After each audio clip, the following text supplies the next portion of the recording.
बिस्मिल्लाहिर्रहमानिर्रहीम, अस्सलाम वालेकुम। आप देख रहे हैं स्पोर्ट्स फ्लिक्स, मैं हूं हमजा शफीक। तो जनाब, ओलंपिक्स पेरिस ओलंपिक्स 2024 के मुकाबले जारी हैं, जिसमें पूरे पाकिस्तान से सिर्फ और सिर्फ 7 एथलीट जो है वो पाकिस्तान को रिप्रेजेंट करने के लिए पेरिस ओलंपिक्स में पहुंचे, जिसमें से 6 अनफॉर्चुनेटली पहले ही राउंड में बाहर हो गए। और एक गोल्ड मेडल लाने की वाहिद उम्मीद अरशद नदीम, जिनका फाइनल मैच है, फाइनल में क्वालिफाई कर गया। उन्होंने 86.59 मीटर की थ्रो की, फर्स्ट अटेम्प्ट में ही उन्होंने क्वालिफाई कर लिया फाइनल के लिए। 84 की रिक्वायरमेंट थी कि आपने फाइनल के लिए क्वालिफाई करना है, 86 की थ्रो करके डायरेक्ट वो क्वालिफाई कर गए। और मद्दे मुकाबल नीरज चोपड़ा हैं, जो कि इंडिया के थ्रोअर हैं, जेवलिन थ्रोअर हैं, और वो मुसलसल इंडिया को रिप्रेजेंट करते हुए आ रहे हैं, गोल्ड मेडलिस्ट हैं। तो अरशद नदीम वो वाहिद उम्मीद है। इसके अलावा आपने देखा कि हॉकी पाकिस्तान की क्वालिफाई नहीं कर सके।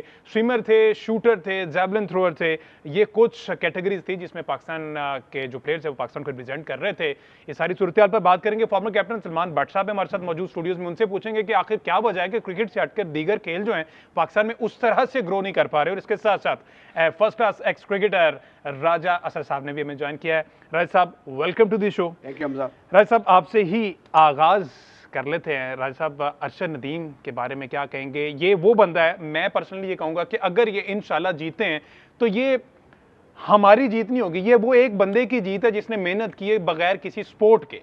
ठीक है, अगर इसका क्रेडिट लेने अगर मिनिस्टर्स पहुंच जाते हैं तो ये उसके साथ ज्यादती है, क्योंकि अरशद नदीम तने तनहा जो है वो कहां किस गांव से चला और आज किस मकाम पर पहुंचा, अपनी मेहनत के बलबूते पे, या फिर उसके कोच हैं या फिर अल्लाह की मदद है। क्या कहेंगे? ये आपने बड़ा प्रॉपर सवाल कर लिया। मैं ये नहीं कहूँगा कि आपने बहुत अच्छा सवाल किया है जी। आपने मेरे जवाब को ही इसमें सम अप कर दिया। बात ये है कि Pakistan athletic federation, Olympic association, इनके इटखड़का था जनरल साई साहब का और आरिफ साहब का।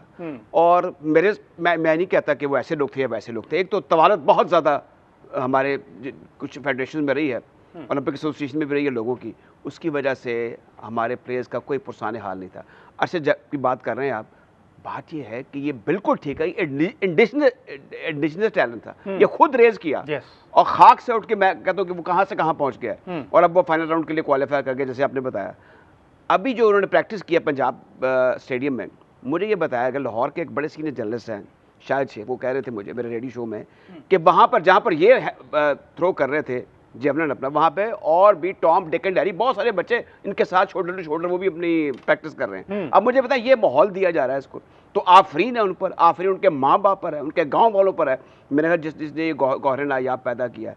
और यही वजह है, देखिए 1948 में हमारी पहली पार्टिसिपेशन थी ओलंपिक्स में, उसमें हम हॉकी में चौथे नंबर पर रहे थे। उसके बाद आज ही आप फिर 52 में ज़ाहिर कुल 56 में हमने फाइनल लूज किया, फिर 60 में आप जीत गए।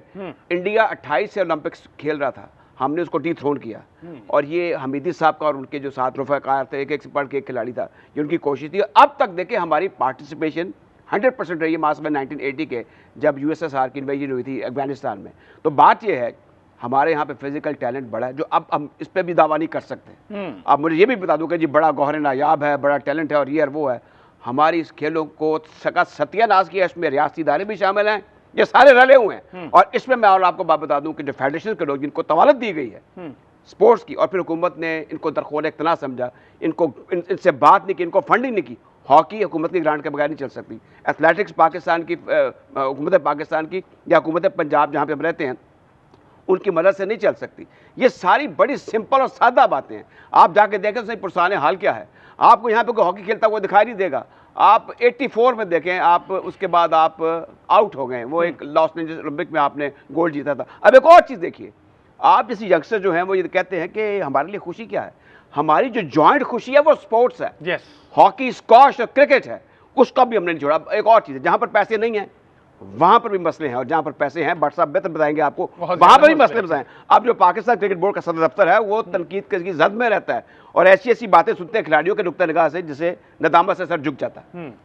बट साहब, what's your take on it? अगर बात की जाए नीरज चोपड़ा की, पेरिस ओलंपिक्स के 6 महीने पहले उनको जर्मनी भिजवा दिया जाता है, वो अपने ट्रेनर के साथ ट्रेनिंग करते हैं, कोच है, उनकी एक पूरी टीम है जो उनको ट्रेन कर रही है, और वो थिनर से, अगर अरशद नदीम और इन दोनों का कंपैरिजन किया जाए दिखने में अपेरेंटली तो वो थिनर हैं, लेकिन एक्यूरेसी उन्होंने इसमें अरशद नदीम ने 86 मीटर थ्रो किया और उन्होंने 89 मीटर फर्स्ट अटेम्प्ट में थ्रो कर दिया और एक खतरे की घंटी बजा दी फाइनल के लिए कि मेरा मुकाबला आपसे और आपका मेरे से है।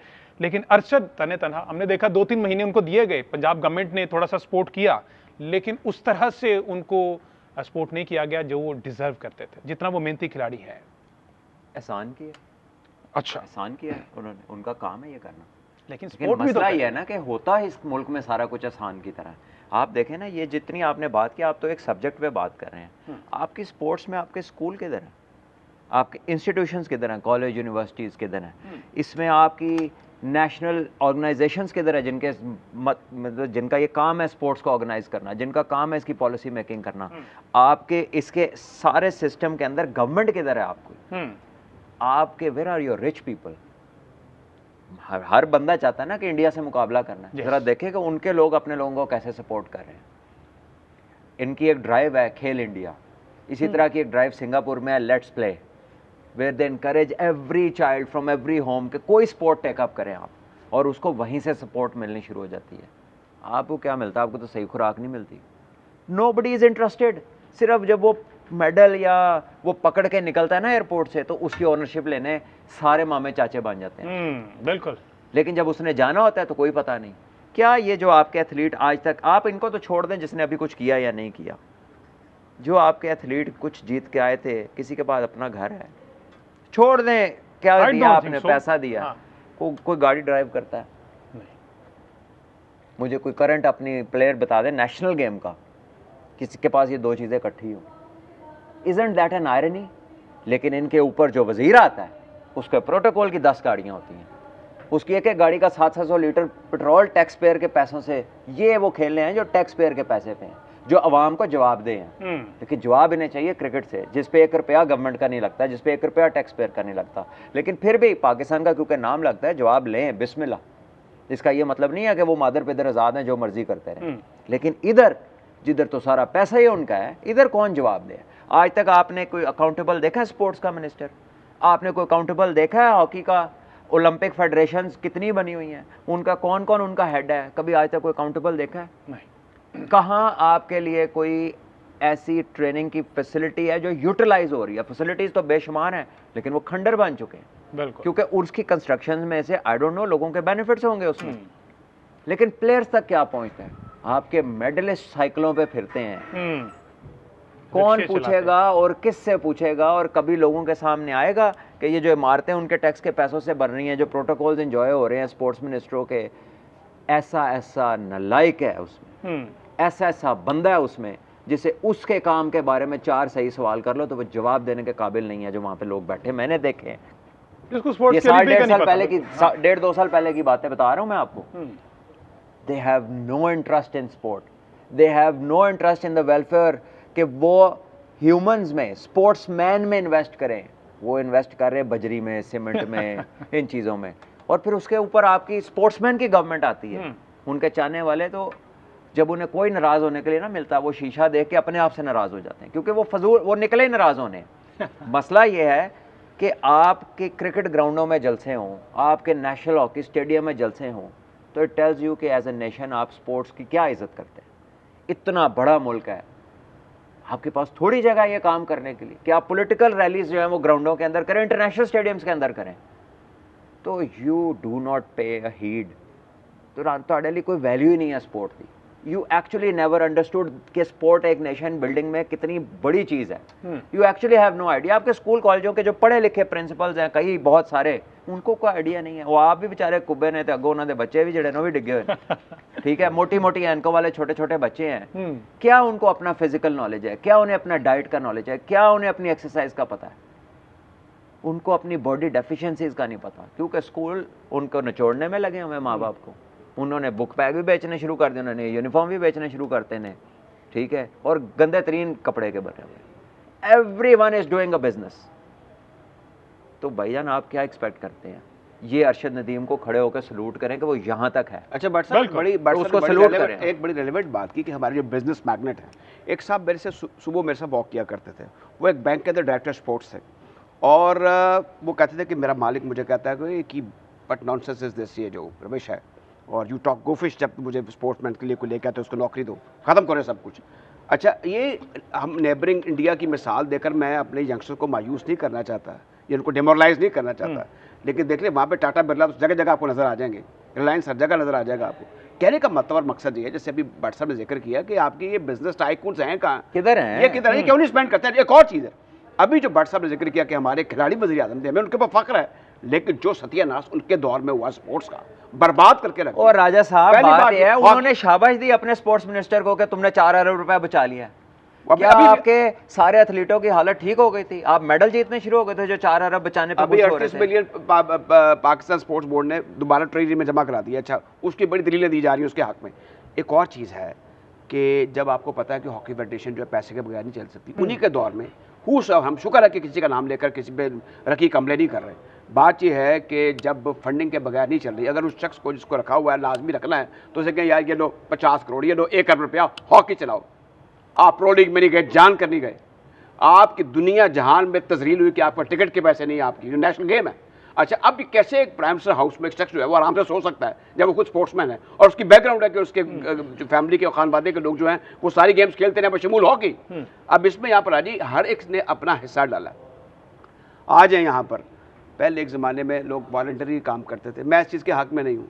वो खिदमतगार जो होते थे वो फिर ये करते थे कि वो लंबे लंबे उनके टेन्योर होते थे, मिलिट्री मॉडल होते थे, जिससे सबसे ज़्यादा बर्बाद किया है आपकी एथलीट को, आपकी हॉकी को और टू एन एक्सटेंट क्रिकेट को। वो लॉन्गर स्टे है, वो होता है जो मुंह पे लगी है वो छूटती नहीं है। और फिर हमारा जो निज़ाम है, भट्ट साहब हाय हाय हाय हाय क्या बात है, और अफजल साहब तो तो बंदा ही कोई नहीं, तुझी वर्दी पाई किड्डी प्यारी, और तो जनाब दफ्तर क्या बात है। अच्छा, ये फिर इसको वो उनके स्टे को वो एम्पलीफाई करता है, 1 साल 2 साल 10 साल 12 साल। अब मुझे बताएं, जिस हॉकी फेडरेशन में 15 साल एक बंदा रहे, एक ओलंपिक एसोसिएशन में 20 साल रहा है, ये दुनिया का तख्त। और जहाँ तो बड़े, मैं उनकी शक्ल तौर पर उनको नहीं कहता, बड़े लोग होंगे, लेकिन क्या किया आपने हॉकी में? आप 18वें में पहुंच गए, आप जलील और रुस्वा हैं स्पोर्ट्स में दुनिया जहान में, और फिर आप पे ऐसे स्कैंडल लग रहे हैं कि आपके प्लेयर्स जो है, आपकी जो एसोसिएशन है वो ह्यूमन स्मगलिंग में इन्वॉल्व है। तो ये सारी चीज़ें ऐसी हैं मेरे ख्याल में, ये इसके लिए वक्त चाहिए। ठीक है जी, डिस्कशन हमारी जारी है ओलंपिक्स के हवाले से।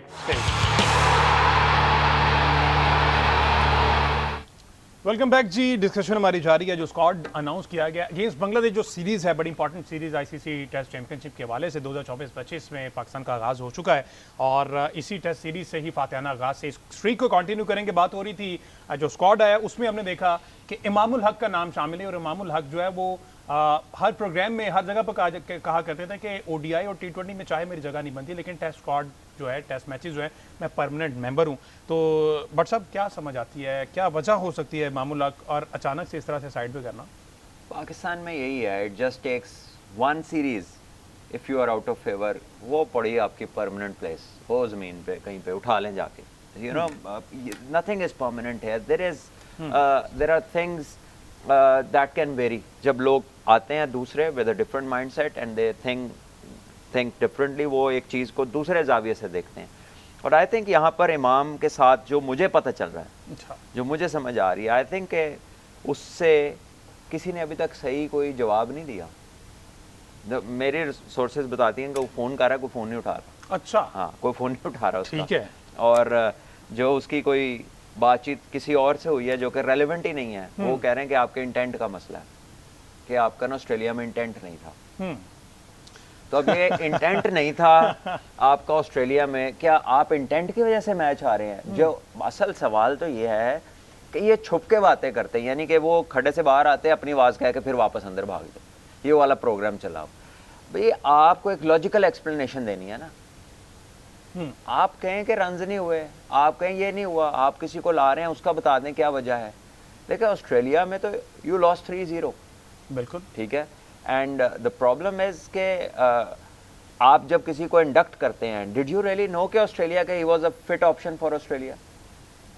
उसका तो स्क्वायर ऑफ द विकेट कितनी उसकी स्ट्रेंथ है रन्स करने। तो इंडिया में वो बाउंसरों पे आउट होते रहे, ठीक है ना। वो शॉर्ट बॉल के अगेंस्ट इधर ही लीव्स इट और otherwise he is in trouble. अगर वो मारने जाता तो वो कंट्रोल नहीं है। ऑस्ट्रेलिया में बड़ी ग्राउंड्स हैं, तो वेयर डू द प्लानर्स गो जो वहां पर खिलाते हैं? यही बात है ना कि प्लेयर को तो आप पकड़ लेते हैं, तो वो जो एक आपके इनकॉम्पिटेंट प्लानर्स होते हैं उनका क्या करते हैं आप? एनोथे लैक, वो कहते हैं ना कि ये जो गा रहा है इसको छोड़ो, जो एकदम लैके आया उन्हें फड़ लो। वो जो लाने वाला ना वो इधर कभी नहीं पकड़ा जाता। बहरहाल इमाम अगेन वो जो टर्म है ना हॉर्सेस फॉर कोर्सेस, उसमें he should have been, you know, treated like that. यहाँ पे तो बेस्ट ऑप्शन था ये वाला। यहाँ पर बेस्ट ऑप्शन था। पाकिस्तान में उसका कैसा रिकॉर्ड है जिधर सीरीज होने लगी है, ठीक है, वो चीज़ देखने की है। लेकिन अभी क्या होगा कि वो इंटेंट की कह रहे कि जी इंटेंट आपका जो है ना वो रिपोर्ट हुआ है कि इंटेंट नहीं था। तो अब किसने वो रिपोर्ट दी होगी? उस पेपर पे तो डायरेक्टर मोहम्मद हफीज़ थे, ठीक है। किसको वो रिपोर्ट दी होगी? मेरा नहीं ख्याल मोहम्मद हफीज़ ने, उसने अपने आप को रिपोर्ट दी होगी या उसने अपनी रिपोर्ट क्रिकेट बोर्ड से शेयर की होगी उस वक्त के। और उस वक्त के क्रिकेट बोर्ड में से अब कौन बाकी है? अब आपके वही 4-5 लोग बाकी हैं जो आपको चेयरमैन की साइडों पे नज़र आते हैं, ठीक है। अब chairman hardly would know the depth of intent के इंटेंट है क्या क्रिकेट में, ठीक है। और अगर किसी प्लेयर को नौकरी नहीं बचानी तो वो इनको बिठा के बताए कि इंटेंट होता क्या है कि 3.5 दिन तो अगे थोड़ा मैच नहीं जाता, वो आप किस इंटेंट की बातें करते हैं।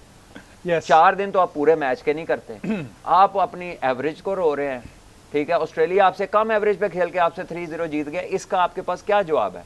इसका आपके पास कोई जवाब नहीं हो सकता क्योंकि आप सारे नॉन क्रिकेटर्स इकट्ठे हुए हैं, ठीक है।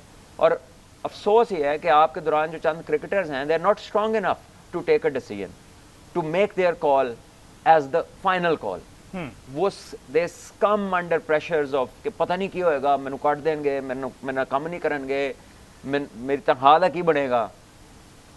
ये इनसिक्योरिटीज हैं जो आपको जानते हुए भी, समझते हुए भी डिसीजंस नहीं लेने देती।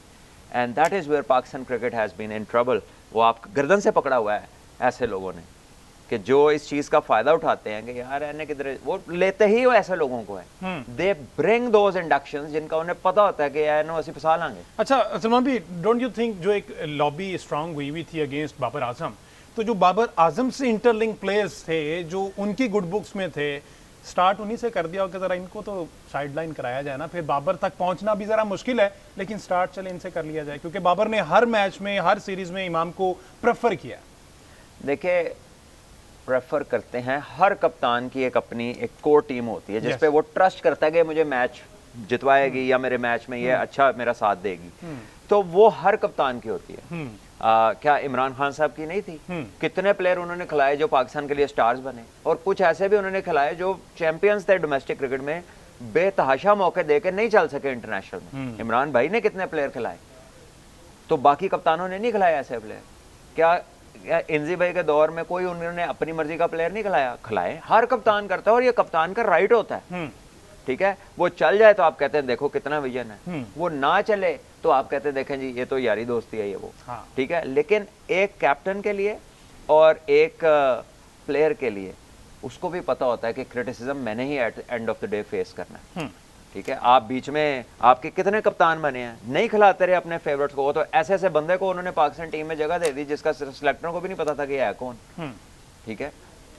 अच्छा सलमान भी, चलें इस पर तो हमने बात कर ली। एक और जो इंक्लूजन हुई है तो साद बेग की, don't you think he is too early इसको भी पाकिस्तान नेशनल साइड से इतनी जल्दी डेब्यू करवा देना? कोई उस तरह की परफॉर्मेंसेस नहीं रही साद की, और हसीबुल्लाह को थोड़ा बहुत एक्सपोजर उनसे ज़्यादा है, कंपैरेटिवली ज़्यादा है, तो हसीब को ड्रॉप करना और साद को ऐड करना कुछ समझ आया? देखिए, आई डोंट नो कि हसीब तो खैर रेगुलर फर्स्ट क्लास और लिस्ट ए खेल रहे हैं और उसमें उसकी सेंचुरियां भी हैं, रन्स भी हैं, और ए टीम के टूर पे गया है, वहाँ पर शायद कोई बहुत आउटस्टैंडिंग परफॉर्मेंसेज नहीं है उसकी।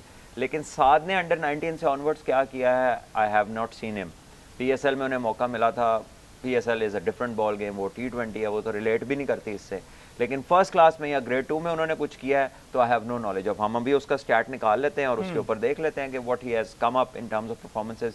बहरहाल यस, हसीबुल्लाह तो एक सीजन्ड क्रिकेटर है ना जिसने रन्स किए हुए हैं, एग्जैक्टली, तो he is also very young, still very young. तो आप उसको, और वो एक ऐसा प्लेयर है जो पोटेंशियली मैच विनर है, 100 करने की जिसको आदत है और जिसने किए हुए रन्स।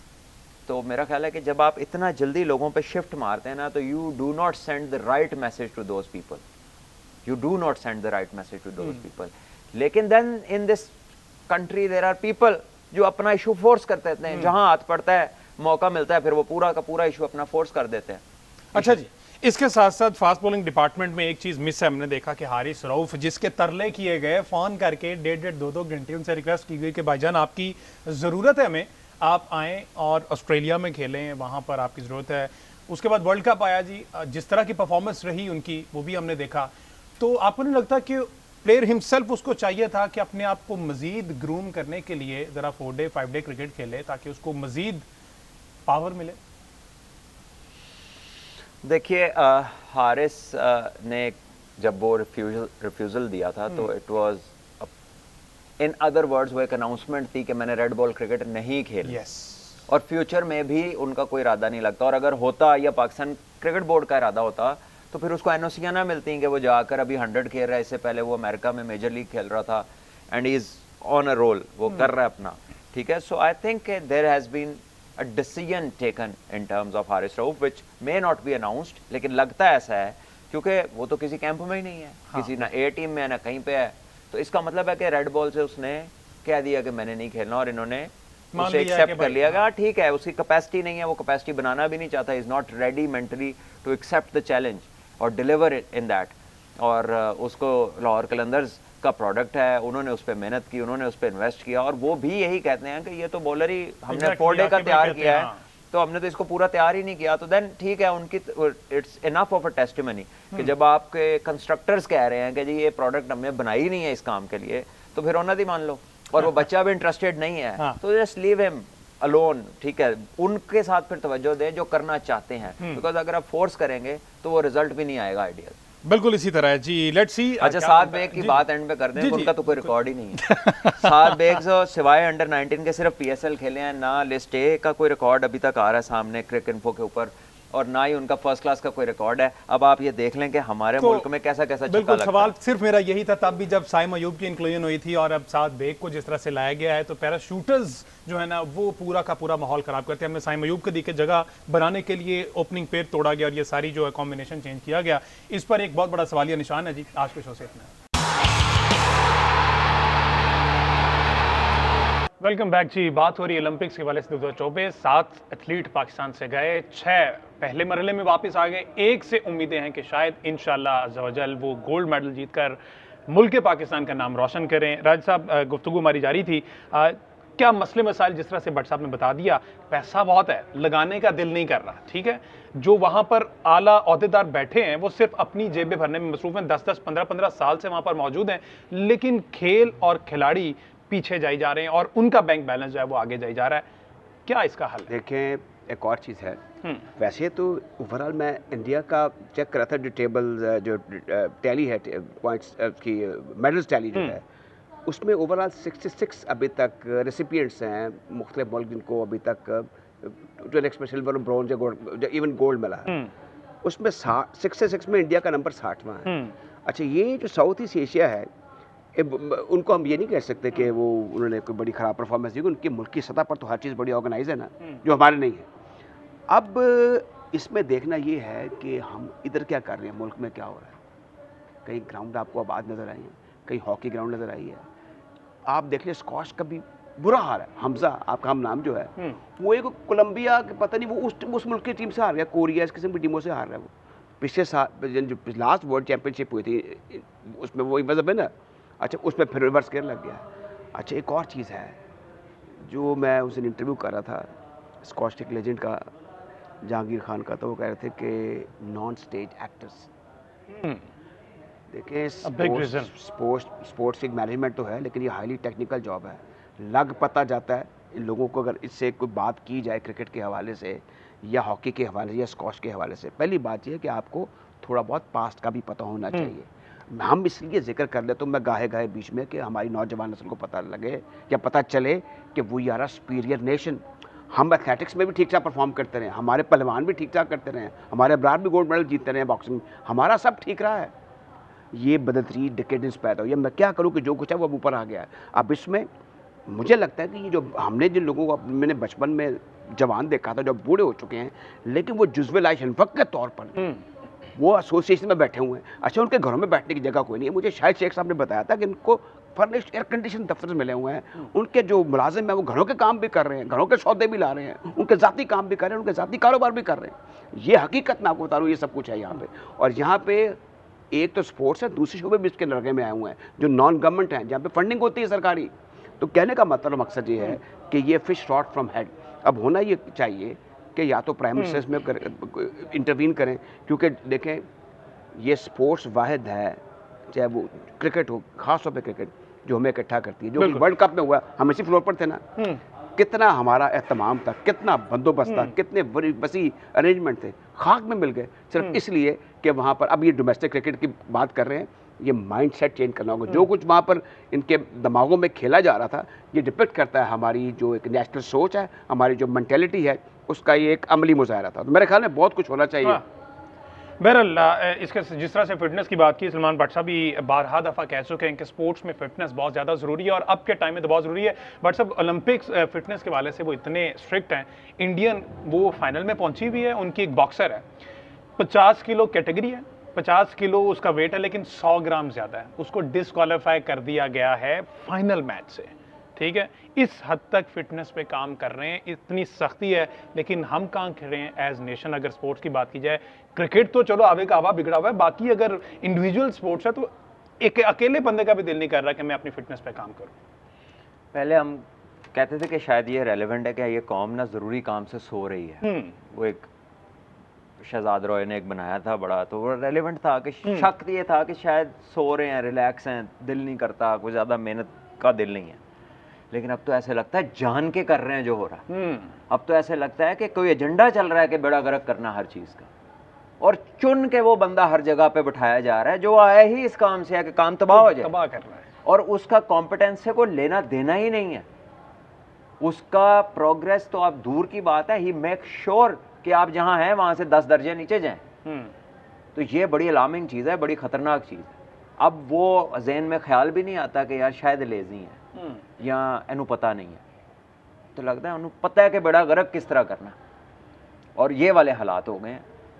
आपका अगर बच्चों को आपके YouTube के कंटेंट क्रिएटर्स के नाम पता है, उनकी फैमिलीज के नाम पता है, आपके पाकिस्तान के हॉकी के कप्तान का नाम नहीं पता, डुब मरना चाहिए सिर्फ गलत सोच के ही स्पोर्ट्स कराना लिया कि आपके जो नॉन एंटिटीज़ है ना, जो घर बैठ के कोई वीलॉग करते हैं, अपनी मेहनत करते हैं, अपने लिए करते हैं, अल्लाह उनको और दे, उनके बच्चों के नाम और उनकी फैमिलीज के नाम आपके घर के बच्चों को पता है। उनको आपकी नेशनल टीम गेम के कप्तान का नहीं पता, किसी को उसके प्लेयर्स का नहीं पता उनको।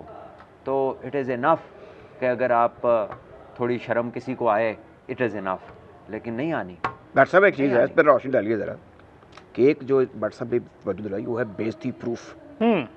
एक जो ये जो हमारे करते धरते हैं ना, ये इनको इज्जत का ख्याल नहीं है, जो अहमियत और गैरत है ना, उसका तकाजा यही है कि अगर आपसे कोई काम नहीं हो रहा तो उसको छोड़ दें या इस्तीफ़ा दे दें। और दूसरा जो इस बात पर मैं से 100% एग्री हूँ कि पर्पसली बाय डिज़ाइन ये जो बहुत सारे लोग नाहल और नालायक इस मुल्क में इकट्ठे हो गए हैं, वो मुख्तलिफ इदारों में जाकर वहाँ पर तबाही कर रहे हैं, और बाज़ तो उसमें उनको एक अच्छी खासी अथॉरिटी हासिल है कि हमने एक इदारे में जाके इसको बर्बाद कैसे करना है। और इसमें वो जो अपने एलिमेंट्स हैं, जिसमें उनके रिश्तेदार होंगे, जिसमें उनके फ्रंटमैन होंगे, उनको कैसे अंदर लॉन्च करना है, ये एसोसिएशन स्पोर्ट्स की हैं, इनमें भी ऐसा हो रहा है। और ये जो सरकारी इदारे हैं, इनमें भी बदकिस्मती से ऐसा हो रहा है। सब नहीं है ऐसे, कुछ अच्छा काम भी कर रहे होंगे, सबको एक ही जगह धकेलना भी ठीक नहीं है। लेकिन हम जानते हैं और आप भी जानते हैं कि जो कुछ हमारे साथ हो रहा है, हम इसके मुस्तहिक नहीं थे। हमारी फाउंडेशन बड़ी तगड़ी थी, आप देख लें, जस्टिस कार्निलियस भी थे, नूर खान भी तो थे ना यहाँ पर, great servant of the games, ऐसे लोग भी थे। और भी मैं एक दो नाम ले सकता हूँ जिन्होंने बड़ी खदमत की।